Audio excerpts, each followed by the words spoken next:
That worked. It's probably way too loud for them now, actually. Down in the valley so low. So low. Down in the valley so low. So low. You guys play as each other just as almost as if you knew each other. What is Okay, your name? keep talking. I don't know. Who are you? and Talk what in are the you bringing to my microphone house? so we can. What is your name? What? What is your name? My name. Oh, it just started working. Okay. Oh, good. Okay. How good is the sound? My name used to be Elizabeth. Now I'm Karl. Karl. That's okay. I used to live in the fridge. I used to live in the I am living in fridge. the fridge. Cool place to live. And have to live in a hot pot. Every time the door Are you gonna opens, the light MC or do you comes want me on. to- I wasn't prepared to. Go ahead. Then I'll MC. Okay. Woohoo! Oh, wow. Get there. Hostage. Hostage. Welcome everybody to the Karchner home. Thank you for your patience. We just want to make sure that not only you could hear it, but also the people streaming. And that's only fair, right? It's only Yeah. fair. So thank you, streamers, for your patience. Thank you for working with us and letting us know if it works. So that helps us a ton because we do care about you. And please do in the comments, you can applaud, do emojis in there just like them. It may not be as loud, but it will still feel loud in here. But what you're probably wondering, what number house concert is this? It's the 101st house concert for Story Crossroads. That's a round of applause for 101st. And of course, it's only appropriate. It must be done that on the 101st, we hear tales from the 101st nights or 1001 nights. Well, sorry, there's more than 101. There's 1001.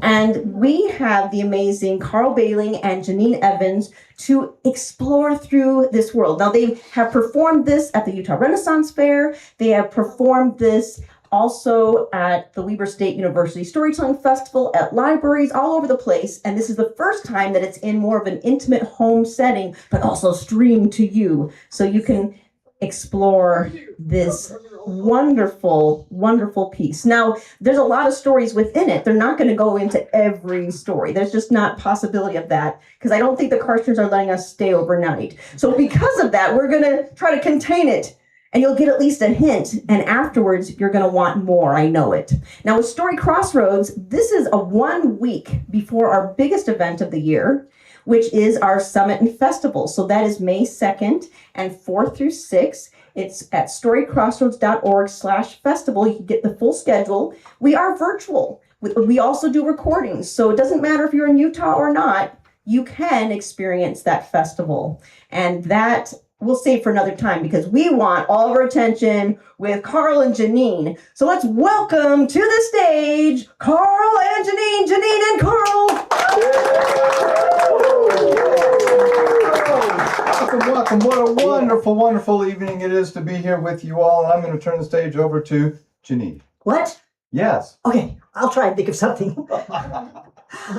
A long time ago, in Persia, there was a wonderful woman named Scheherazade. And Scheherazade, she was the daughter of the vizier, who was the vizier to the sultan. And she grew up right there in the sultan's home with the vizier. She had a younger sister named Dunyazad. And Dunyazad and Scheherazade, they were given lessons, they were well educated, they were refined, and their lessons took the morning time, and then in the afternoons, they could play. They had a pet monkey that would come and play with them. It was a wonderful time. Every evening, they gathered together for stories. They were told stories by their parents. They were told stories by other people who lived in with the Sultan. And, Scheherazade loved these stories. She would tell these stories again to her little sister. And her sister often, when she started hearing stories, she would fall asleep. But that was okay. She was just totally relaxed. Scheherazade grew and she grew until she grew, and she probably grew past me because I didn't grow very much. And she grew until she was a lovely young woman. And in that time, when she was a lovely young woman, the Sultan, he had a beautiful wife for a queen. He also had a brother that lived in a neighboring kingdom. And he decided to go visit his brother in the neighboring kingdom and did not send any messengers because he wanted to surprise him. He thought it would be wonderful to go over there, spend a little R&R time with his brother, and not have the worries of taking care of his own kingdom. So he took a few servants and off he went to his brother's house. When he got to his brother's house, the servants were quite surprised. They did not have a room ready for him. He says, "It doesn't matter. I want to go surprise my brother. Where is he?" He said, he should be in the back of our spacious home. "I will go find him. He will be so surprised that I am here." And off he went to the very back of the home, to the room that they told him. The room door was shut. And he knocked on the door, and then he opened it. He says, "Brother, I am here." And he opened the door. And when he opened the door, his brother wasn't there. But his brother's wife was. And his brother's wife was with another man in an uncompromising position. And he shut the door in a hurry and called his brother. He was outraged for his brother, and his brother, of course, was outraged because he didn't know what his wife was doing. He was beside himself with anger. He suggested to his brother that he have them killed because he found that was a good way to do away with people that he didn't like and that he was unhappy with. But he was so unhappy he did not want to stay any longer. He took off at once and headed back to his own kingdom. Now, when he left his own kingdom, he told his wife he was going to be gone for a fortnight, about 2 weeks. And he got back. He was still unhappy and just kept thinking, betrayal, betrayal. It's terrible. What a terrible woman. What a terrible woman. He made it back into his house. He said, "Can't believe this. I want to get back to my own wife." He went into his house. He went to his wife's room, and there was his lovely wife with another man. More betrayal. His life was just getting worse. And so he took care of the problem, as he knew very well would end the problem. He had both his wife and the man have their heads taken off. Now, he still wanted to be married, but he didn't want to have any more of this betrayal in his life. Terrible. So he thought, what can I do? He had a great idea. At least to him, it was a great idea. He would marry a new woman each night, and then he would just do away with her. And then he wouldn't have any more betrayal in his life. So that's what he did. He would find beautiful young virgins to marry. And soon the families in the kingdom were upset, and they were smuggling their daughters out. Now there, of course, in that beautiful home was Scheherazade, all grown up. And she saw this going on, and she thought, this is terrible. Now, a lot of us, when we see something, we just think, I want to walk away from it. But Scheherazade, she wanted to walk towards. She wanted to see what she could do to stop this. She went to her father, the vizier, and said, "Father, I will marry the Sultan." And he looked at her and said, "Scheherazade, no, you will not marry her. You know what will happen." She says, "No, I have a plan. I will marry him. Let me do this." They argued back and forth, but Scheherazade was determined. The marriage happened, and that night, after they'd had their alone time, Scheherazade said, "Before you go to sleep, I was wondering if we could have Dunyazad come. She has always loved my stories, and I would like to be able to tell her one last story. Would you let me do that?" "I suppose."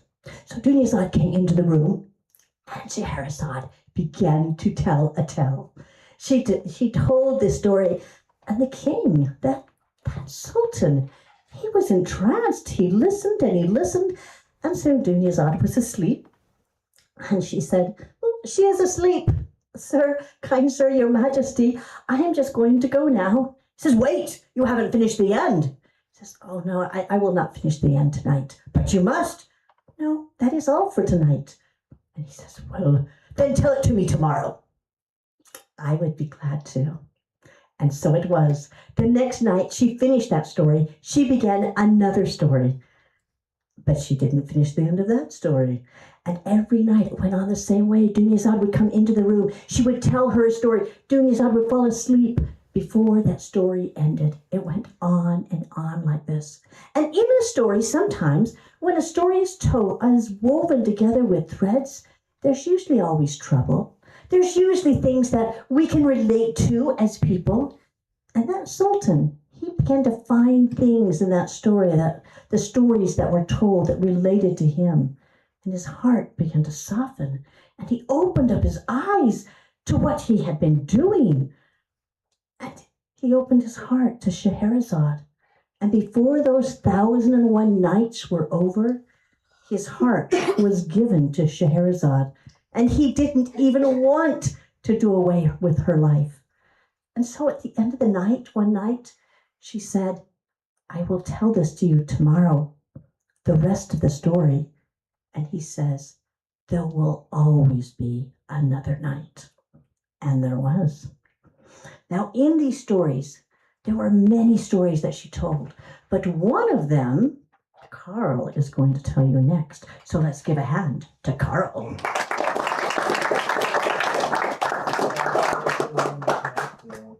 As they settled in for the evening and Dunyazad had come in, Do you want to put your microphone? Scheherazade began. She adjusted the mic, got ready, made sure that that was loud enough. We good? And she began a story. Once upon a time, as most of these stories began, she said there was a fisherman. And the fisherman lived close to the seashore, which was normal because he was a fisherman. And he did this for years and years and years, and he wasn't very successful at it. But it was the only thing he knew. Every day he would go down, throw his nets out, bring it back in, whatever he hauled in, that was good, or not. And finally he got old and kind of tired of that life. And he started to strike a little bargain. He said, okay, I'm going to go out fishing one more time tomorrow. I'm going to throw my nets out. I'm going to throw my nets out 3 times. 3. 1, 2, 3. I'm going to throw my nets out there 3 times. And if I don't catch any fish, by the time I'm done hauling in that 3rd net, I'm quitting. Hope that's okay with you. And he followed through. The next day, the fisherman took his nets out to the seashore, stood right there. He actually walked into the water until about up to his knees. And he threw out his net into the sea. And it settled on the water and sank. And he waited long enough. And then he began to pull it back in. And he pulled it in, and he pulled it in, and he backed up onto the shore, and he pulled it in all the way. And when he pulled it in, there was something in that net, and he spread it out on the sand, and it was full of rocks. Rocks! So he pulled all the rocks out, dumped them out, kicked them to one side, folded up his nets again, walked back out into the sea, threw out his net and let it settle on the sea and sink. And he left it a little longer this time, just in case. And then he began to pull it in. And he pulled on that net, and he pulled it, and he backed up onto the sand, and he pulled and pulled, and it was a little heavier this time. It wasn't coming up quite so easy. And he thought, oh, there's something in it. And he pulled that net till he got it up there. And there were a few rocks in there, but mostly he got a lawn chair, and there was an old barbecue and some things that he pulled up there, and it was like, no fish.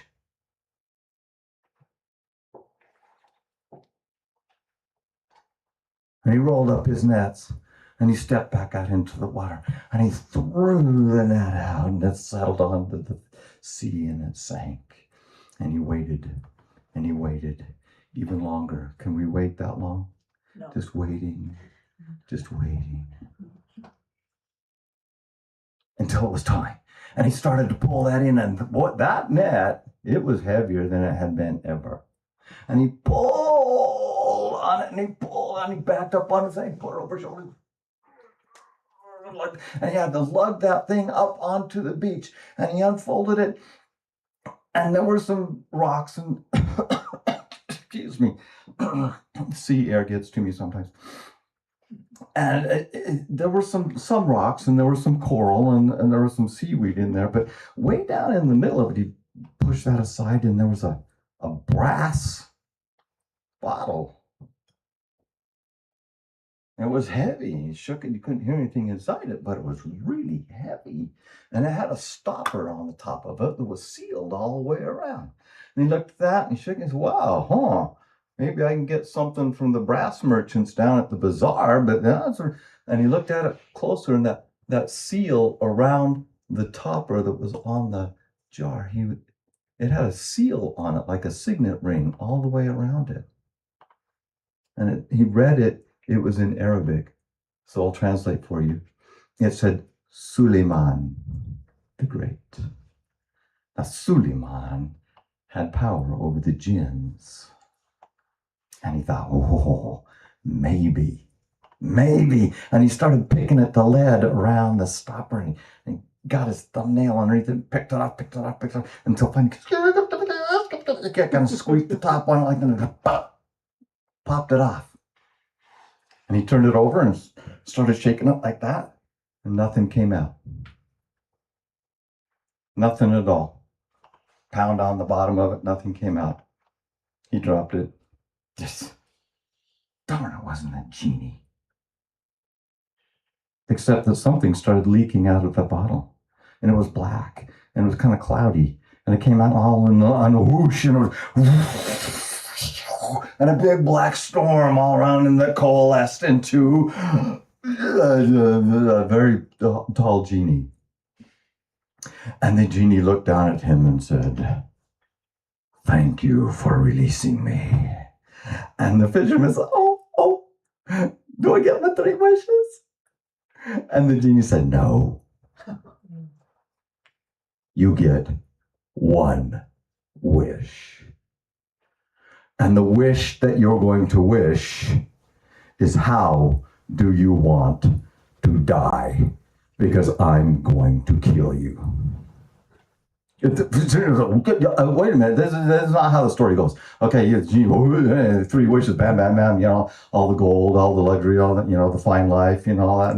And the genie says, no, you get 1. And the fisherman said, what is your problem? You're the genie. I let you. I released you. I get the wishes. And the genie said, I have been at the bottom of the sea for 3,000 years. The first 500 years I spent in that bottle, thinking about, someone will rescue me, and I will be so grateful. I will give him money. I will give him prestige. I will give him anything he wants if he'll just release me. And nobody came. The second 800, it felt like 1,000. The second 800 years, I thought, if somebody does finally release me, I'm going to give them 2 wishes, and it better be something agriculturally related. But nobody came and released me. And after those 1,100 years, did I do the math right? Yeah. No. No. Wait, no, it sounds off. It's what? 1,300. 1,300. It felt like 1,300. Of course, I never was good at math. Maybe I should wish myself a good math brain. And after that, 1,300, the next 700 years, I thought, nobody's going to rescue me. This is awful. If somebody does rescue me, I'm going to give them 1 wish, and that's all they get, and that's it. I'm out of here, and they better wish for my freedom. Nothing happened for another 1,000 years until you dragged me out of the sea. And by then, I had already determined that if anybody rescued me and released me, I would kill him. So, make your wish. How do you want to die? And the fisherman said, I don't want to die. And the genie said, that's the only wish you get, and that's it. Tell me quickly. Let's get this over with. Beheading, arms off first. What do you want? Slash through the middle, drowning, drop from a great height. What would you prefer? And the fisherman said, what I would prefer, said the fisherman, is that you stop lying to me. I won't be spoken to that way. And the fisherman said, oh, well, you have to, because I still have one wish, man. And so, my position is, from down here looking up at you, is that you're not really a genie at all. You're some kind of malevolent spirit that got bottled up. Tough, too bad. And the genie was outraged. I am a genie and I am powerful and I can do what I want and I'm going to kill you. And the fisherman said, well, I don't think you can do that at all. I don't think you're even a genie. You're so big and all that kind of, how did you fit in a little teeny tiny bottle? Like, I don't believe you 1 minute. And the genie said, well, how can I prove this to you? And the fisherman said, well, if you're really a genie, can you get yourself back in the bottle? I don't think so. You can get big like that. Put yourself back in the little teeny bottle. I won't believe you. And the genie said, watch. And he began, the storm swirled again in the black clouds, and they coalesced into a little thin stream like a tornado, and back into the bottle. And the fisherman put the stopper back on. And from inside the bottle, help me, help me. I didn't mean it. Please let me out. I'll be good. I'll give you anything you want. And the fisherman said, no, I already know who you are and what you are. And here's what I'm going to do, said the fisherman. I'm going to throw you back into the sea as far as I can heave you. And then I'm going to build a house right here on the shore where I found you. And I'm going to raise my family here, and they're going to raise their family here, from generation to generation, from generation. This house will be the family home, and what we will do in the family home is if we see anybody coming down the beach from either direction to fish here, we will warn them away and tell them why they don't want to fish here. Forever. And the genie, and the fisherman said, see you later. And he threw that bottle as far as he can hit the water. And it sank out of sight. And he did just that. He built a fine house right there on the beach. And anytime anybody came down the beach and said, oh, you don't want to fish here. There's an evil genie in a bottle out there and you sure don't want to pull him up. I did, and I'm telling you, you don't want to do it. And he did the same with his son and his son's sons and his sons and for generations after that. And to this day, nobody will fish at that spot on the beach. And thank you. Let's bring up Janine. I'm already here. She is. Isn't that? It's just like magic. You just think it and it happens. It's fantastic. Amazing. Yeah. Another one of the stories that Scheherazade told. Once upon a time, a long, long time ago, there were two brothers, Qasim and Ali Baba. Qasim was very rich. He had married a woman that was rich, and that's how I gave him his riches. And they had a very nice house. He had a business. He did very well. But me, Ali Baba, I had to support my family by going out into the woods, wood cutting, and sell the sticks and the trees and the stuff that I cut down back in the village. And that's how I supported myself. Ali Baba was married too, and his wife was as poor as sand. But they were happy together. Well, yeah. But one time, I have to tell you, Ali Baba, I had taken my mules out into the forest to do some wood cutting. And while I was out there, I heard this great trembling of the ground and sounded like a herd of horses coming. And I looked and there was a cloud of dust. And there were a bunch of men inside that cloud of dust riding their horses toward where I was. And I thought they might be robbers. And so I climbed a tree. Good thinking, Ali Baba. He climbed a tree, for these robbers did. They all came up together. There was a captain of these robbers, and he stood right in front of this rock wall, and he said, Oh, we need your help. yes, we do. Okay. The captain of the robbers is going to open the face of the cliff. And he's going to say, Open sesame. You got it. So I don't have to say that anymore, because when we want that, need that in the story, I'll just go like this, and you'll say, Open sesame. and when you want the door to close, you'll say, Close sesame. Beautiful. Off we go. So the captain of the guard went up to that rock wall, and he said, Open sesame. and the door opened in the wall. And all 40, because I counted them, all 40 of those men walked into the cave, and the door shut behind them. Just like that. Alibaba was up in the tree. He watched the whole thing. He thought, this is very curious. He watched, and then soon the cave opened up again. Open sesame. And all of the 40 men and the captain of the robbers, they all came out of the cave. When they came out of the cave, they were loaded with bags of something. They loaded their horses, and then they rode off.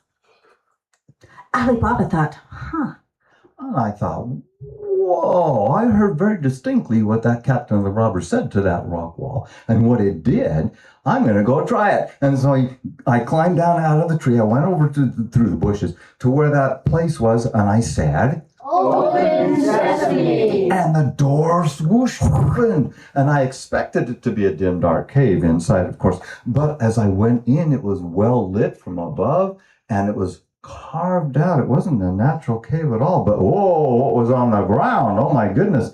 There were bags of gold, and there was silver over here, and there were jewels. And jewels. There were diamonds rubies and emeralds and sapphires. and pearls All kinds of beautiful jewels. and tourmaline and agate. Oh, good, because I couldn't think of any other names. I'm Oh, glad they you went had on and one. on. Yeah, just jewels spilling out of great casks everywhere. And there were carpets. And silks. Beautiful. And Many brocade colors. stuff. I mean, just with tassels. It was wonderful. And I looked around, and I thought, this is magnificent. And so I took 2 very large bags of gold, and I hauled them out. I had to open the door first.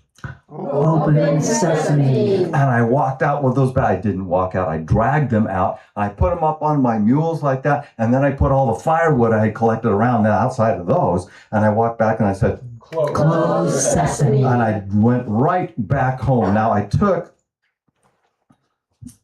my mules right back home where my wife was. Oh, honey, I'm so glad you're home. What have you brought home? I have something very special. Show me. Okay. And so I undid the bag like this, and I dumped it out. Big bag. Alibaba. And then I undid the other one. Oh, Alibaba, you have stolen this. This is terrible. You are a thief. What have you done? If you take it from a robber, it doesn't count. A robber? Then it's ours? It's ours. Oh, Now this I'm going to gold? go out in the garden, and I'm going to dig a hole where I can bury this gold. No. Don't bury it yet. I want to know how much is there. How much is there? Mm. Well, we must weigh it to see how much is there before you bury it. We don't have a scale. What we could do is I'll go over to your brother's house. They have a very nice grain scale, and borrow the scale from them. They will know how much, and then you can bury it. Indeed. I'll go right away. Off you go. So she did. She went to her brother's house. She knocked on the door. Knock, knock, knock. Hello. I was wondering if I could borrow your grain scale. Why, of course. Oh, thank you very much. Well, I'll just get it to you back before sundown. Well, knowing that Alibaba was very, very poor, and his wife seemed to be excited about weighing something very important, I wondered what it might be. And so I took a little bit of wax on the bottom of the scale, and I said, here, be sure you get it back before tomorrow. Oh, I will indeed. Thank you so very much. I brought the scale home and set it down on the table, and we began to weigh the gold. Oh, there was so much. And she weighed the gold and emptied it, and she weighed the gold It was and so emptied it, and she exciting. weighed the There's so gold much and we can emptied get it, with this. and weighed the gold and emptied I'm it. going to have a whole new wardrobe. Very We could get a new content. house. Oh, this is going to be lovely. All right, Alibaba, you can go ahead and bury the gold now. And Excellent. I'll take the scale back. I took the scale back. Thank you so much for letting us use the scale. There you go. Oh, you're very welcome anytime. A gold coin on the bottom of the scale. I wonder where Alibaba is getting gold from. And I went to tell my husband, Kasim. What is this? Looks like gold. It cannot be gold. Where did it come from? Where did it come from? Oh, I will tell you where it came from. It came from my brother's house. It came from my brother's house. I don't know how they would have gold. This is just incredible. They've never had anything. I'm going to go find out. And I marched with that gold coin hidden in my hand right over to Alibaba's house. And I knocked on the door and I walked right on in without waiting to be invited. And I said, Alibaba, where are you getting all of your gold from? Because I know you have gold, because look, here's some that came home on the bottom of the scale. Oh, Kasim. We just have a little bit of gold. It's not much. You don't need to worry about it. Not at all. If you don't tell me where this gold came from, I'm going to tell everybody, including all of our neighbors, all about it, and you will be ruined. Everyone? No, you must not tell everyone. I will tell you. And he told him the whole story of where the gold came from. It was a cave. It opened up and, well, what you say, open sesame. And then it opens up. And there was all this jewels and gold and silver and rugs and brocades and silks, and it was incredible. Oh, Kasim, you'll hardly believe it. I will hardly believe it. Can we go there sometime and check this out? We can. I can show you where it is tomorrow. Tomorrow. Very good. Yes, okay, yes. Thank you. I went home and got my horses ready. And so very, very early in the morning, before Alibaba he used to sleep in late. Before he was awake, I loaded up 10 mules. 10. With empty casks on each side of them. And we headed out, following the directions Alibaba had given me. Thank you very much. And I found the place, and I found the door, and I stood right in front of it, and I said, Open sesame. and it worked. The door opened, and inside was, everything Alibaba had told me. There was the gold and the silver and the rugs and the silks and the jewelry, and there were diamonds and rubies And emeralds. and turquoise and And jade amethyst. and all of those. And so I started dragging as many of the bags of gold as I could over to the entrance so that I could, get my horses back because they were browsing out there. And as I was getting ready, the ground began to tremble. And I heard hoofbeats coming like a great storm. So you tried to close the door, of course, didn't you? Well, it closed behind me. Okay. It's like when you go to the store. And so, and I knew what was coming out there. Oh, no. And I heard the captain jump down off of his horse. And he walked right over to where the door was, and he said, Open sesame. but I would not give my life without a fight. And so I rushed to the captain, and I knocked him down. But there were 39 other guys with great big long knives. And they took care of me, I'll tell you. Slice and dice. Yes. And then they hung up poor Kasim in that cave. In 4 They hung him pieces. up in, yes, there and there and there. Nailed to the and wall. there. To frighten off anybody else who might want to come in. And so the robbers gathered up more of the treasure and they had a great time. But the captain of the guard was worried that someone knew how to get into the cave. And he wondered, who could know? If this man knows, someone else must know. So how are we going to find out? Captain, Yes, sir. Captain, I would be glad to go out and be a scout to see if we can find out who did this. Very I'm a good good. scout. I'm very good. Very good. Understood. Very good. Please go. Do your best. Find out who knows about this. Now, meanwhile, But if you fail, yes, Captain, I am a good scout. Meanwhile, back at the house, there was Kasim's wife. She had been waiting for Kasim to come home, and he hadn't come home. She was very, very worried. She said, "Oh, Kasim, where is Kasim?" She went over to go see Ali Baba and said, "Ali Baba, Kasim, he went off someplace early this morning. He has not come back. I don't know where he is." It's okay. Calm down. I'll find him. I think I may know where he might be.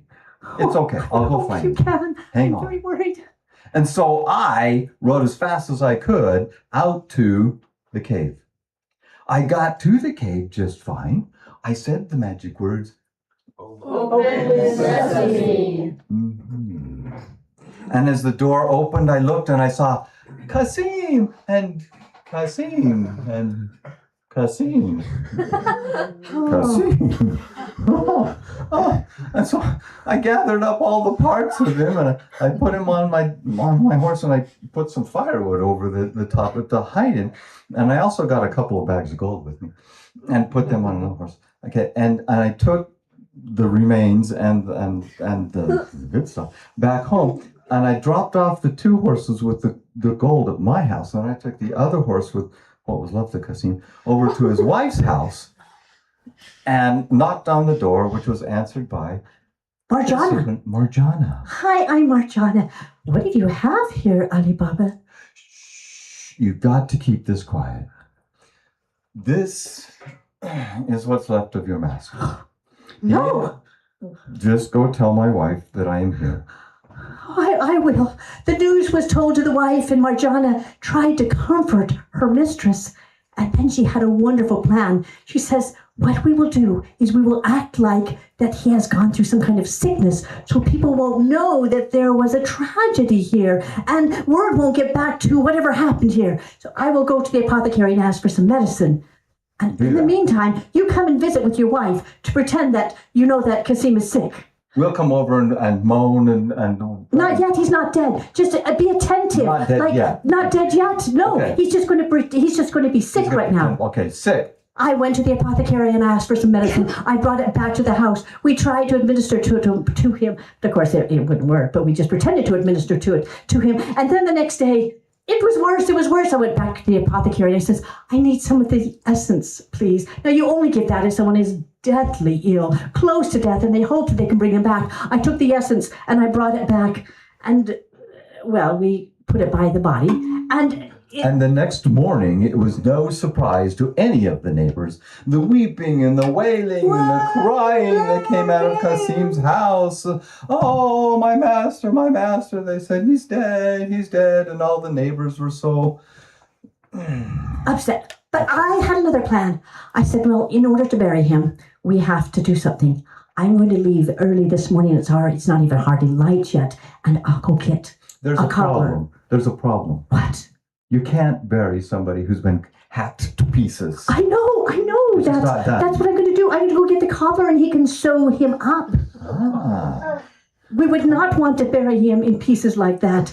So I went over into town and there was a very old cobbler there. His name was Mustafa. And I said, Miss Mustafa, I have a job for you to do, but you must not tell anyone about this, what I'm asking you to do. If you are willing to keep your mouth shut, zipped, I'm nothing. not sure if Oh, I can keep my... of course. Oh, I think maybe I could keep my mouth shut. Yes, and Mustafa, Yeah. I can't have you knowing where you are going. So I will walk you part of the way, and then I have a cloth. I will blindfold you and take you the rest of the way. Walking blindfolded, I'm not sure I can handle that really well. I'm feeling my legs getting stronger. I'm sure you can handle it just fine. Now, if you would follow me, and it was just as she had said. They walked to the home. He was blindfolded, and they came into the home, and then the blindfold was taken off. Now, Mustafa, the job for you is to, well, sew up this body. Shoes, I'm good. Bodies, You have a strong I'm needle not and sure thread. that I can really... Okay, Oh, wait, Mustafa, I think I have... you must not tell anyone. Really? Not anybody? Not anyone. Ever? Never. Never. Okay. Okay. Let me get to work. I'm done. And he sewed up each of the pieces together. It was much better to bury a body. Would not want to bury a body in pieces. Wait. I got the leg put up where the arm went. Fix it, Mustafa, Okay, fix no, it. fine. He has to be in the right place. I thought you were good. Okay, arms and legs. They are in the right place now. He finally got done. We put the body in the casket, and the casket was... I think you're done, Mustafa. And the casket was nailed shut. And then there was a procession. Mustafa, there you go. You've been I paid did very as you well. asked. And remember, don't tell anyone. I'm not sure I can. Oh, I can remember to not tell anybody. Thank you. Good.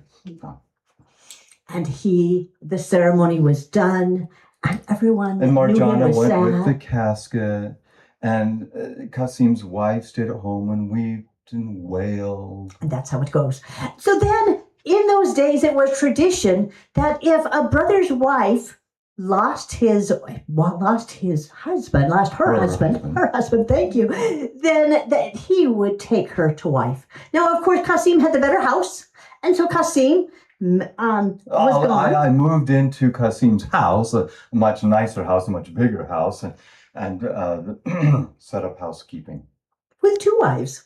And now he had the servant Marjana, even better. And she was brave and courageous and smart. Indeed.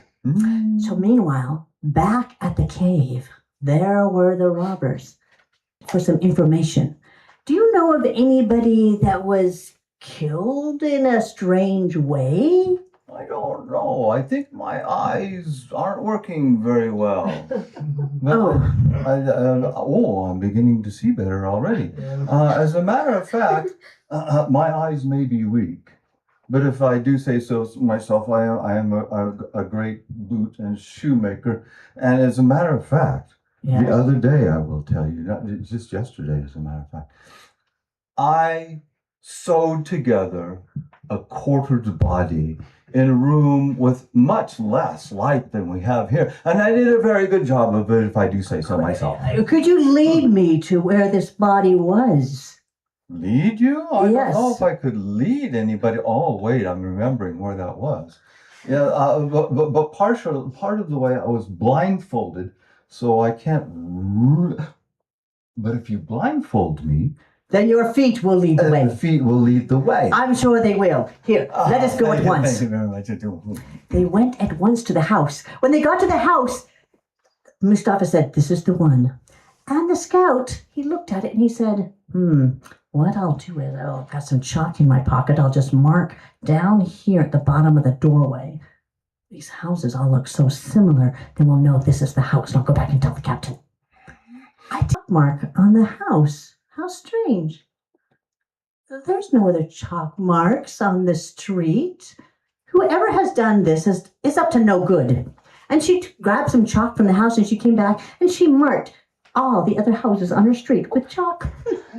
That was fun. And so when I got there with the scout leading me back to the house, he said, this, I marked the door with chalk, so this is the, wait. That's the I marked, and it was.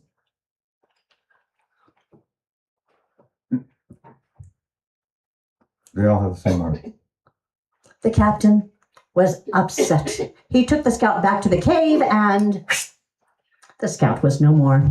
Is there another who would like to do the job better than the first? Perhaps I could do it. A volunteer. We have a volunteer. Very good. I have yes. I have Off a you go. volunteer. Thank you very much. He went into town and he looked around. He asked people. He talked to people, and there he saw sitting in town a cobbler that he went up to talk to, and he said, "Cobbler, I'm just talking to people in town and getting to know the town, and I had heard recently that there was a man that died, and just wondered if you knew anything about a man that died." I do. I've already talked with one of your associates, apparently. And what did you tell him? We walked over to the house of the man. What could you show me? I can indeed. Maybe. Oh, yes. So off we go. And off they went. They went, and Mustafa showed him where the house was. And he said, I need to make sure I remember where this house is. And I happened to carry red paint in my pocket, because I always have red paint in my pocket. So he took out his red paint, and he put a little bit of red paint at the bottom of the doorway. And then he went back to tell the captain. The captain was excited. He thought, no one is going to know about this red paint. That will show exactly where he is. Came out of the door, noticed there was something else on the bottom of her door. Paint? Where did the red paint come from? Something is not right. Indeed, there is mischief about again. And so she took red paint, because she happened to always have red paint in her house, and she marked the doors all along the street with red paint, exactly like that little mark that was on her house. And she went back into the house and said, that was fun. And so, when the second scout and I, the captain of the robbers, came back to the town, he led me right to the house that had the red paint on the bottom, just exactly like the door next to it that had the red paint on the bottom, and the house down the street that had the red paint on the bottom, and the other one's over here on the other side of the street, and the one that way with the red paint on the bottom. And it's like, Captain, I didn't mean for that. Captain, no. Off we go. And when we got back to the cave, it was... The scout was no more. And the captain said, if you want something done well, do it yourself. And so I went back to, I disguised myself, of course, so that nobody would recognize me. And I walked back into the town, and I found the house. And I stood and looked at it. And I saw that next to the door there was a little ledge with a corner knocked off of the ledge, and there's a flower pot on it, had red flowers in it. And on the other side there was a wall, a low wall, and there's a tree kind of hanging over it. So I could memorize the location. And then I went back to the cave. And I met with all 38 remaining thieves. And I said, okay, here's what I want you to do. I want you to spread out. I want you to go to all these little towns around here, and I need you to buy 19 mules. 19 mules. And then I want you to buy 38 big leather oil jars. Load 2 each on those mules and bring them back here. One of them, however, has to be full of oil. Only one. Fill it with oil.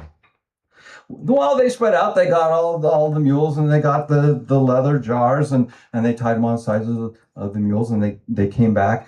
And by the time they got back, the captain of the thieves was ready for them. He handed each of them a large knife and a little snack, and then loaded them into the oil jars. And he smeared a little bit of oil on the outside of it, from the one that had the oil in it, and plugged them up.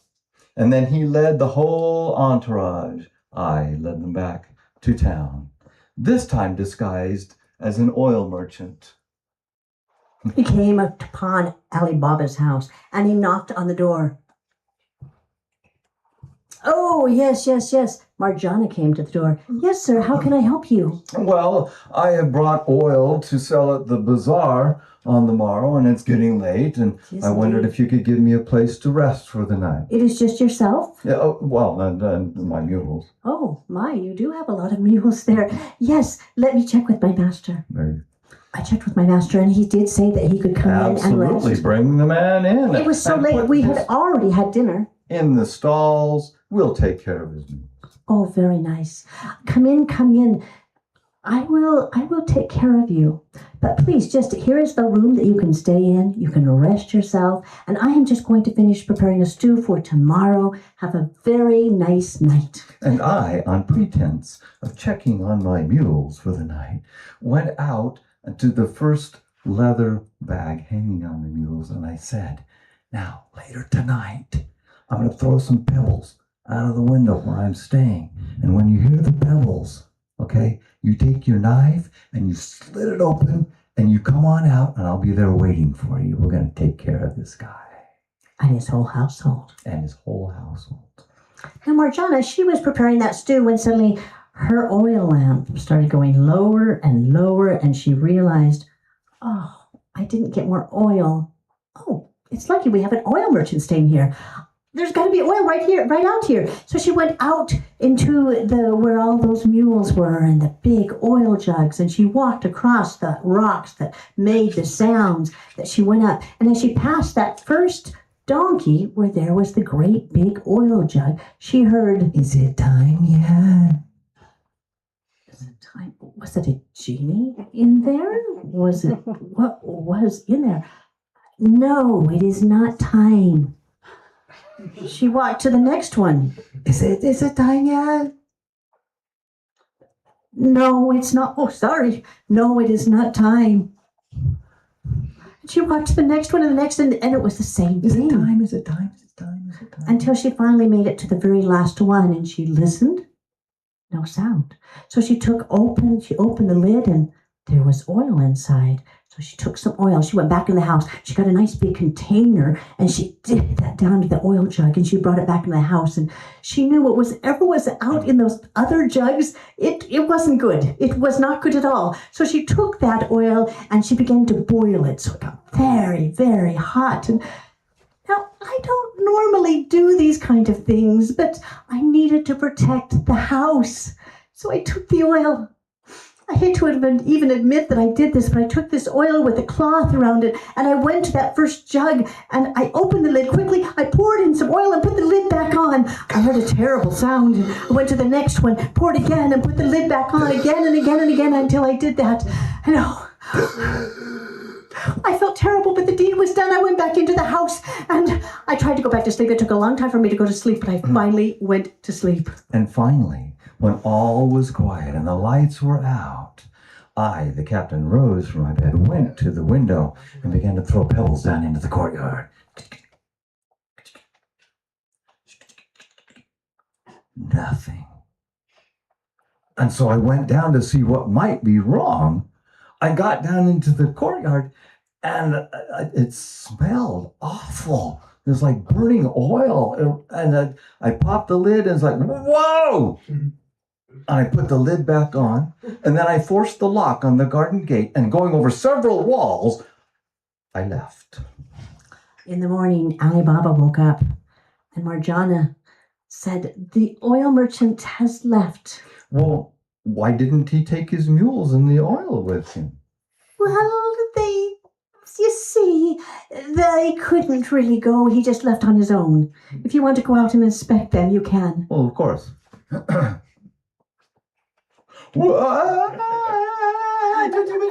Master, let me tell you what happened. That oil merchant wasn't really an oil merchant. He was the captain of the robbers. I know he was the captain of the robbers, and so I got rid of all of them for you and the household.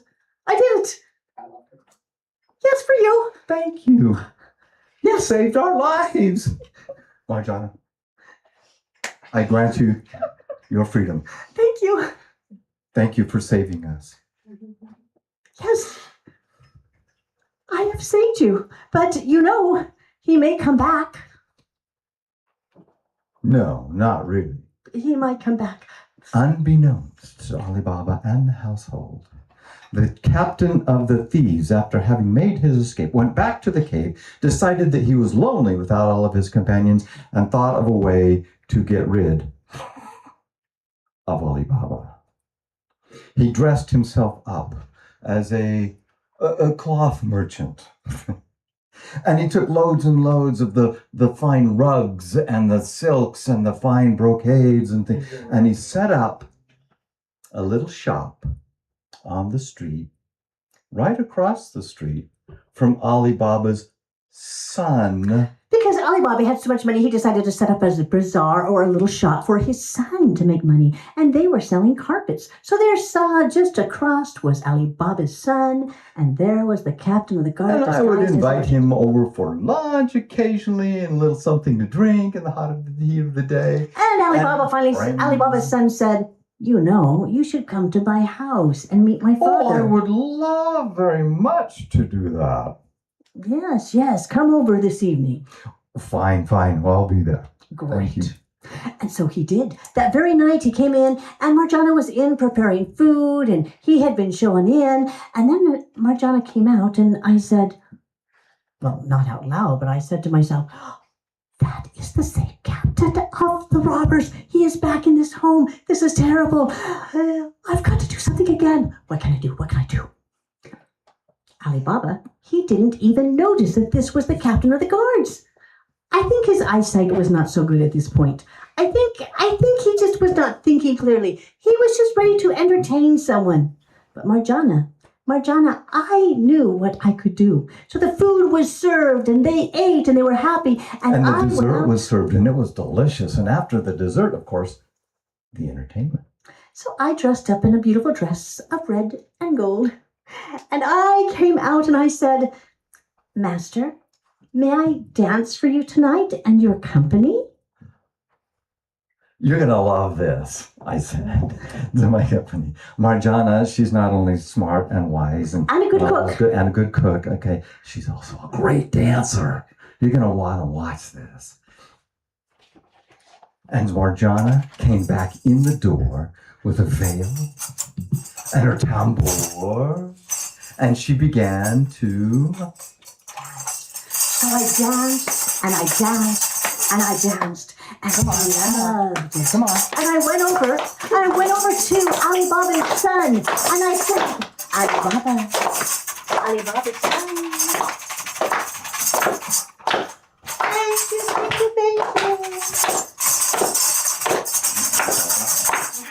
Yes. Oh, yeah. Thank you. And then I went over to where the captain of the guard was, and I said, would you like to honor me? Yes, please. Right there. Reach a little farther. Reach a little farther. And he was gone.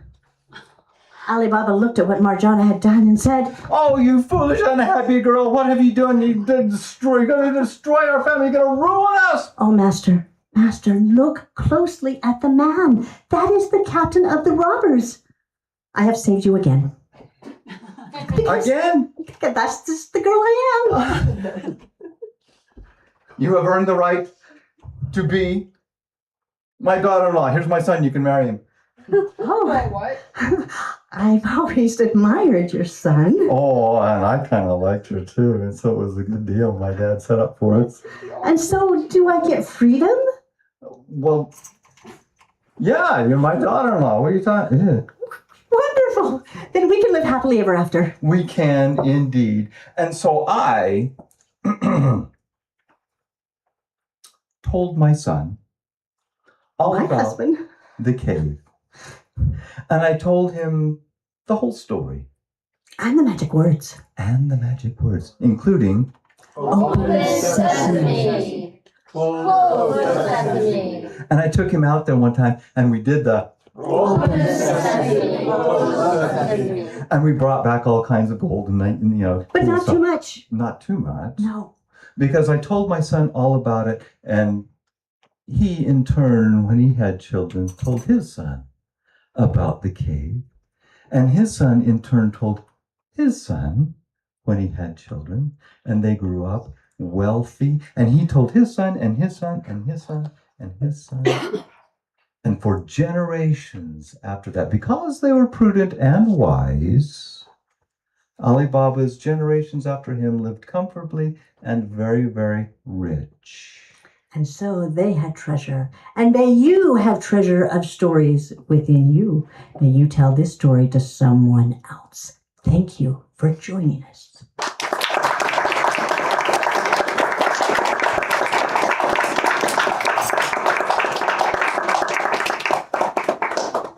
Thank you.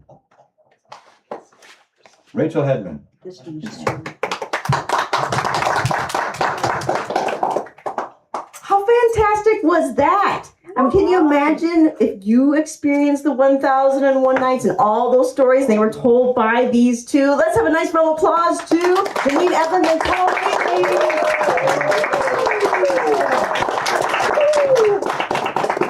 Now, of course, we always have more and more when it comes to Story Crossroads. And because the month of May is our festival, we don't actually do a house concert till June because we want you to go to the summit and festival. So again, that is storycrossroads.org/festival, and you can check it out. So there are things in Salt Lake and in Utah counties of Utah, but there's also the virtual options. And on Saturday, May 2nd, we actually have 3 virtual workshops that are just fantastic and they're recorded. So if you can't make it for some reason, your Summit Pass would then get you access to that as well as everything else.